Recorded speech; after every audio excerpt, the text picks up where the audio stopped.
Good day, everyone. Today, let us venture ourselves as we will discover and discuss our topic, which is the case study strategy. Please bear with us as we go through in our discussion. So much for that, allow me to introduce my group mates. We have Richard Abeliana, Ana Rose Cabardo, Jane Kamingawan, and yours truly, Arali Gabinetti. Now let's proceed to the discussion of our topic. What is case study strategy? It is a method of teaching using a case or story with a hidden message which students explore to make a decision or solve a problem, developing specific skills in knowledge through inquiry. Case studies are based on an in depth investigation of a single individual, group, or event to explore the causes of underlying principles. The case study is mainly used to explain those causal links in real life intervention that are too complex for either the survey or experimental strategies.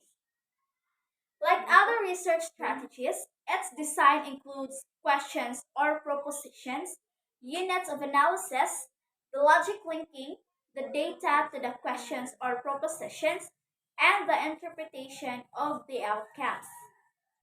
So, what is the use of case study and teaching? Many students are more inductive than deductive listeners, which means that they learn better from examples than from logical development, starting with basic principles. The use of case studies can therefore be a very effective classroom technique.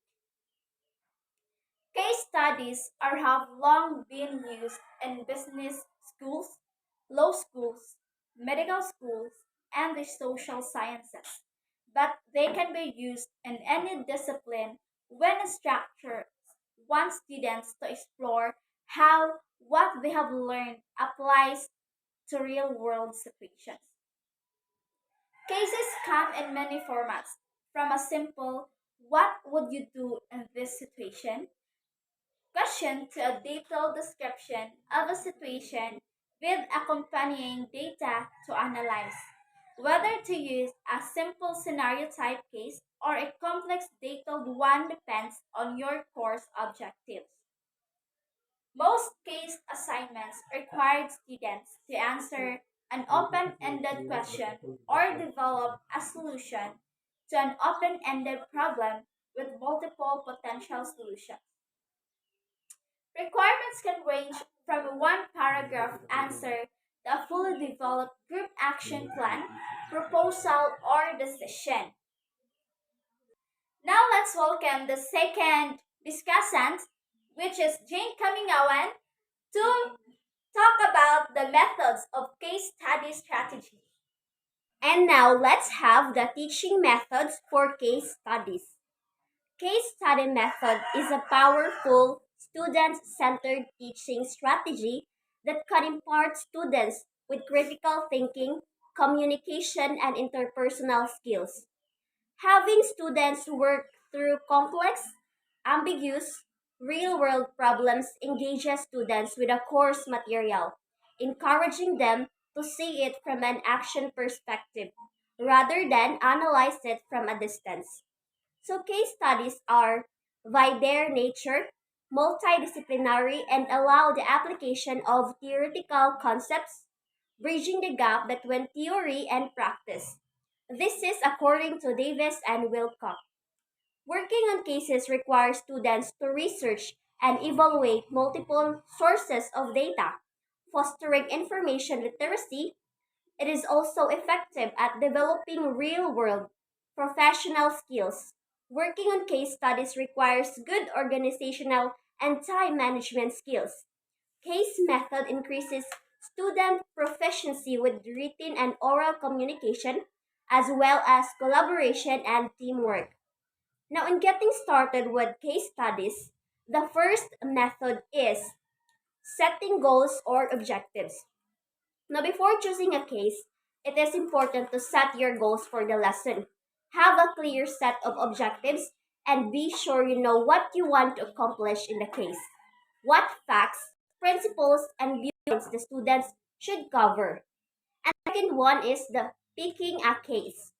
The most powerful and interesting case are those that allow for several assessments of the same situation, leading to several equally plausible and compelling conclusions, each with different implications for action.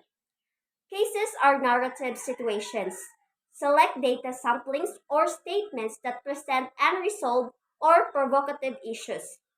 Situations or questions. The information included must be rich enough to make the situation credible, but not so complete as to close off discussion or exploration. Cases can be short for brief classroom discussions or long and elaborate for semester long projects. And then good cases focus on one issue or problem and have a clear problem statement. Choose case studies that match your course objectives, allowing students to apply what they learn in the course to the scenario. And the third one is be prepared. Know all the issues involved in the case.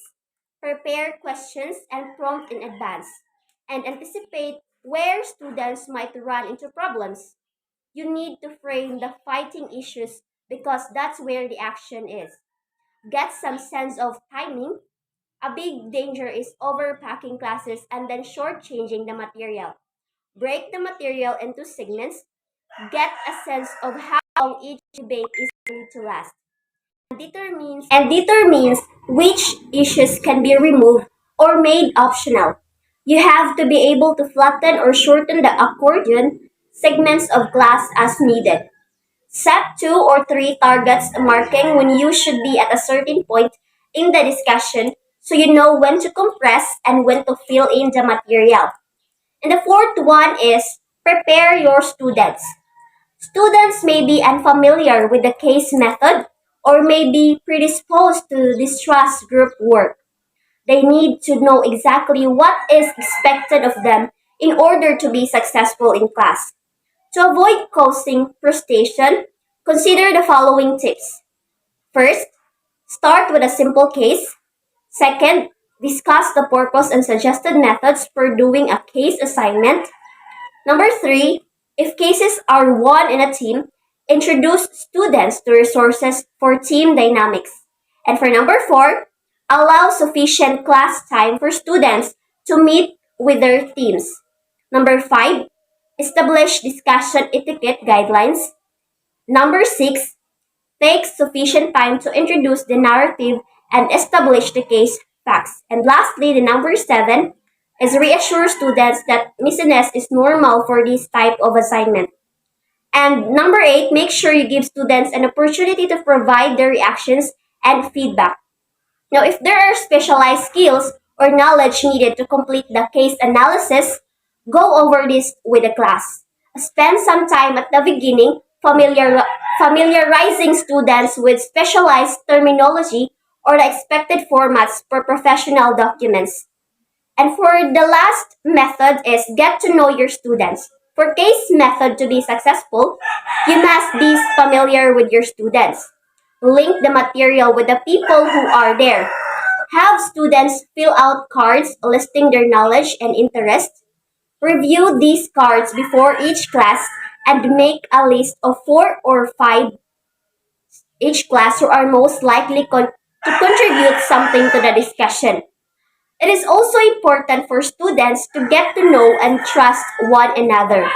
If students don't consider the classroom a safe space, they won't contribute to the discussions. Help them get acquired with name tags or cards for their desk. A positive atmosphere can be created by setting out ground rules for participation. Emphasize that the analysis will be a group project and that no one will be criticized for raising naive questions or uncertainties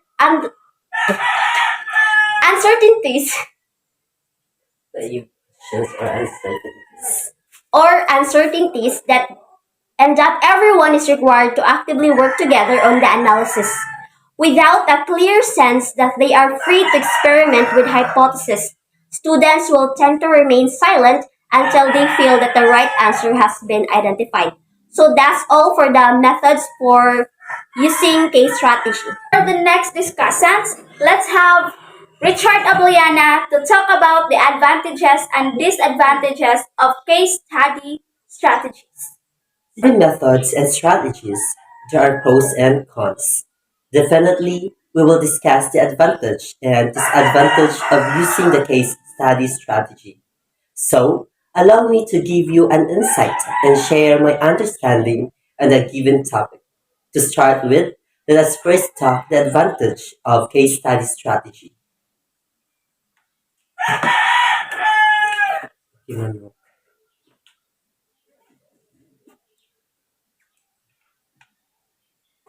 A major advantage of teaching with case studies is that students are actively engaged in figuring out the principles by abstracting from the examples. This will help develop their skills in first, problem solving. So problem solving skills are important in every career at every level. As a result, effective problem solving may also require industry or job specific technical skills. For example, a registered nurse will need active listening and communication skills when interacting with patients, but will also need effective technical knowledge related to disease and medications. In many cases, a nurse will need to know when to consult a doctor regarding a patient's medical needs as part of the solution. So second skill that could case study strategy help to develop the students are analytical tools, quantitative and qualitative depending on the case. The third one is the decision making in complex situations. And lastly, it would help them coping with ambiguities. So for the disadvantages of case study strategy, it might be difficult to find an appropriate case study to suit all subjects. Next is case studies contain the study of observation and perception of one person.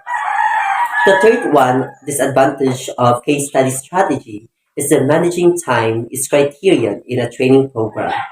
And since there is no one right answer, the problem arises in the validation of the solutions because there are more than one way to look at things.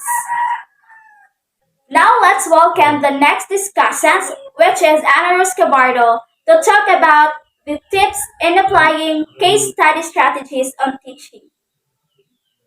So, looking forward for the tips of using a case study strategy. So, there are 4 tips for it. First, identify a problem to investigate. So, this should be something accessible and relevant to students' lives. The problem should also be challenging and complex enough to yield multiple solutions with many layers. Second, give context. Think of the step as a movie preview or book summary. Hook the learners to help them understand just enough about the problem to want to learn more. Third, have a clear rubric.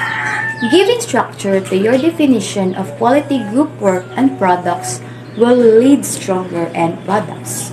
You may able to have your learners help build these definitions. And lastly, provide structures for presenting solutions. The amount of scaffolding you build depends on your students' skill level and development. A case study product can be something like several pieces of evidence of students collaborating to solve the case study and ultimately presenting their solution with a detailed slide deck or an essay. You can scaffold this by providing specified headings for the selections of essay. So, that's all for the tips of using the case study strategy. Thank you for watching.